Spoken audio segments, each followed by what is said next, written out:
আল্লাহ তুমি আমার গুনাহগার উম্মতকে বাঁচাও। এই দুনিয়ার বুকে রব্বুল আলামিন সব নবীকে একটা করে দাওয়া মুস্তাজাবা দিয়েছেন, মানে যে দোয়া করলে কবুল হয়ে যায় সাথে সাথেই।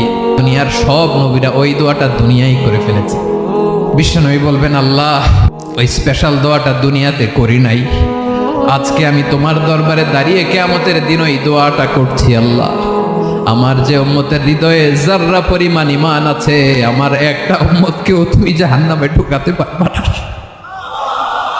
বিশ্বনবী পাগলের মতো একবার হাউজে কাউসারে যাবেন, একবার সিরাতে যাবেন, একবার পুলসিরাতের দিকে, একবার হাউজে কাউসারের দিকে পাগলের মতো দৌড়াতে থাকবেন, তার কোনো গুনাহগার উম্মত যাতে জাহান্নামে ঢুকে না যায়।